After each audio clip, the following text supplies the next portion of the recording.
Host93 here with another video, and I wanted to bring you guys my top 5 favorite iPadOS features. You know, not top 5 overall or, usability or most used, just like my favorite features of iPadOS, because it is releasing officially September 30th, so if you guys do want to try it out, that is a day to install it. I have a video on how to prep your iPad for that release date, just so you guys are ready to go for that day. But we're going to kick it off, right? And immediately you guys see with iPadOS, I'm sure you've seen a million videos on how it's changed the iPad in terms of utility and how easy it is to use and how much more functional it is. But to begin with, my favorite thing to start off is the new home screen, right? The new widgets that are embedded into the home screen. It makes you feel like you're not just holding a giant iPhone, you know? You're able to customize it. I have my top 3 right here, so I know my screen time, battery of all my devices, including the mouse, which is nice. So any Bluetooth device will show up here. Right, I've had headphones connected to, I've had probably like at 1.7 different things, 8 different things connected Bluetooth-wise, and it'll show me exactly how much battery each device has, right? So, and if you scroll through, you get all these other ones. I like to have the calculator app here, because again, for some reason, iPad doesn't come pre-installed with a calculator, so I like the fact that I can put it on the widget. I got my Google Assistant because I use Google Home at home to control all of my smart devices. And then I also like Google's Trending Now. I've had a lot of people ask me what this, rotating colorful widget is, and it's just different news stories that are trending on Google currently. So my second favorite thing, and this wasn't, I didn't really enjoy this experience until pretty recently because it was very buggy, but it's mouse support, guys. So if you guys can see, I just released a video on how to maximize your experience using a mouse on the iPad Pro, because again, it's still not apples to apples comparison when you compare the iPad Pro mouse experience to, a regular Mac OS or MacBook Pro or a Windows 10 laptop or computer, because it's a little bit different, right? It's gotten a lot more customizable, it's a lot more fluid, a lot more useful. Being able to, remap all the keys on the mouse is really, really nice to be able to do what you want it to do. And for the most part, it just acts like an extension of a touch surface. So it's kind of like you have your finger out here, so you kind of still pull down by holding down. You get the control center, but at the same time, you can use different buttons and map them to do exactly what you want them to do. For instance, I have Spotlight mapped here, so whenever I'm in the middle of doing something, I need to open up another app, I just press that button. If I need to go to the home screen, I just press another button. So it has gotten a lot better. It's, again, you still can't really customize it to certain applications, especially when it comes to the hotkeys or the remappable keys, but scrolling has gotten a lot better.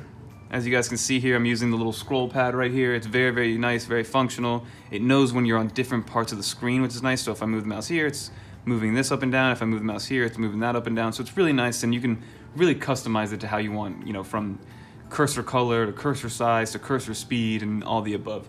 So once you can start mapping your mouse to certain applications to do certain functions, that's going to be a huge game changer.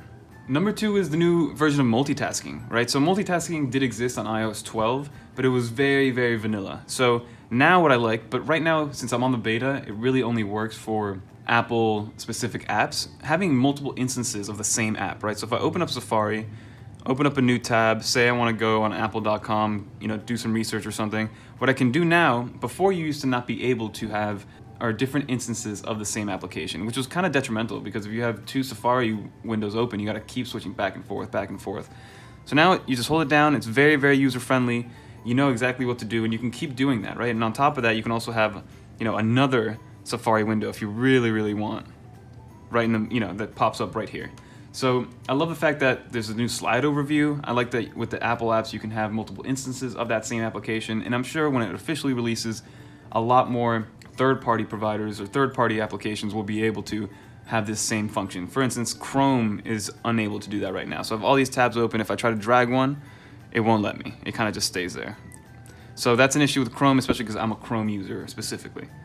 Another great thing is the Apple Pencil. So the Apple Pencil is, I guess, new. It came with this new iPad, but it's not new to iPadOS.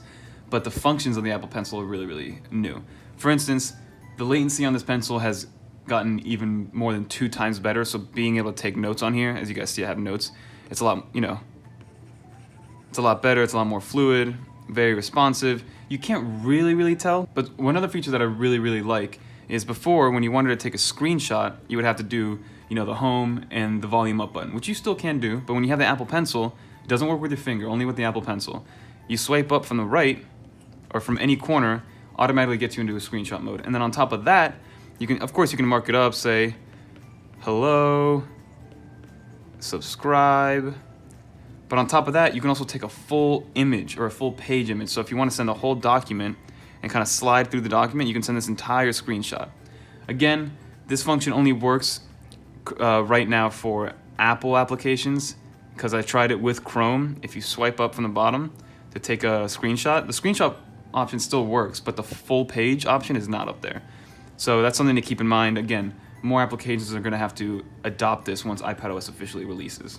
And before I talk about the last one, again, this is in no particular order, so the one that I speak about last doesn't mean I like it the best, but I'm gonna give some honorable mentions to dark mode, which I honestly, before I started taking notes down for this video, I kind of forgot about, because I set dark mode up the second it came out and I just haven't looked back. I love dark mode, and I forgot that it didn't exist, 2 months ago. So that's definitely up there. Also, the new files manager, right? Being able to move files around. I don't really use external storage just yet. If I want to move files around, I'm big into AirDrop, and that works very, very well. But I've tested out the file manager. It works, very, very well, especially if you stay under the 5 GB file size. Once you get above that, it starts kind of tweaking out a little bit, and I'm sure Apple's fixed that. But just to hop into the final one, Safari overall has just gotten a much, much better, right? You get the full desktop browser. Like I said, now that you have, you can use multiple instances of the same exact application. Also, you have a new download manager. So whenever something starts downloading, something on the top right comes up and it'll go into your files. So it does work well with the new file management. And also, now that it is a desktop class browser, you can use things like Google Docs. You can sign into your Microsoft OneDrive and edit, PowerPoint and Word documents as if you're on a normal computer. So those are my top 5 for now. I'm probably gonna make a secondary one, which are like the unknown features of iPadOS that have come out that have been very, very useful. But for now, that's gonna do for this video. Hopefully you guys enjoyed this video. Like I said, mouse support has gotten so much better, and I highly recommend, adopting it. Even if you do get a cheaper mouse, like this one was $50.